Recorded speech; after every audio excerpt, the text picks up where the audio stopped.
Recycling plastic can be confusing. A lot of plastic is marked with a chasing arrow, so it looks like you can dump it in the bin.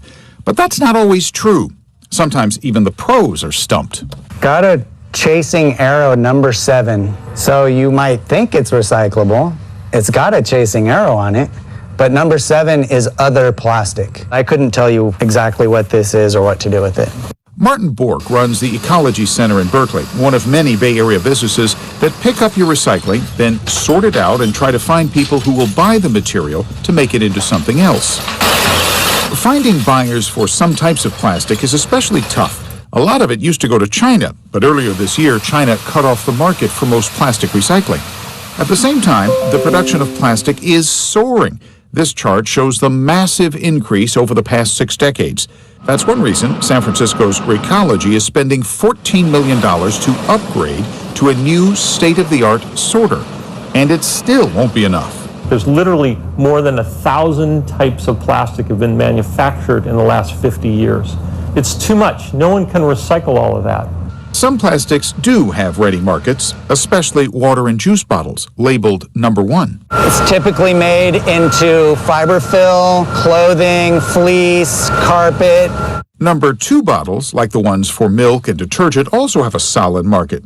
But the rest of the plastic, not so much. The berry containers, the takeout food containers, the disposable cup, that stuff we're having much more difficulty processing and selling. Even though it's hard to find buyers, most recyclers still do accept those items because their contracts require it. They're bundled into massive bales of mixed plastic. Right now, the Ecology Center is paying $75 a ton to send that mixed plastic to a processor in Southern California. What they're telling us is about 60% is being recycled and about 40% is going to landfill right now. We're absolutely in a recycling crisis here in California. Mark Murray is with Californians Against Waste. He points to widespread evidence of environmental problems caused by plastic all over the world. By perceiving that we could put all of this stuff into the curbside recycling bin, we're continuing to go and buy all of this stuff, and we're giving the manufacturers a free ride. They have no responsibility for the environmental impacts of the products and packaging. We reached out to the American Chemistry Council, which often speaks for plastic manufacturers. The council would not do an interview, but referred us to the Recycling Partnership. That's a nonprofit funded by some of the world's largest manufacturers and brands that use plastic. The partnership has spent millions of dollars working to improve recycling around the country. What we are is a voluntary producer responsibility organization. We don't have laws here that are governing this, but these companies recognize a responsibility for the materials that they're producing.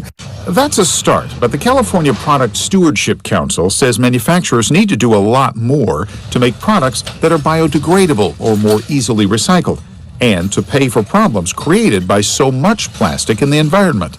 The council urges all of us to think before we buy. Vote with your dollars. Buy from companies that use recycled content, that don't use plastic if you can avoid it, and that reduce their packaging. Heidi Sanborn is talking about things like this that you might have shipped to your home. A wool blanket shipped in a box so large that it has to be packed with plastic packing material.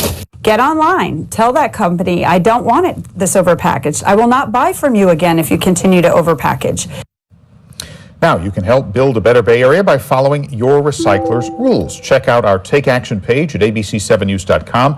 We've listed links to every Bay Area recycling agency, and there's also a form where you can submit questions. We'll answer them. Just search the word recycling on abc7news.com.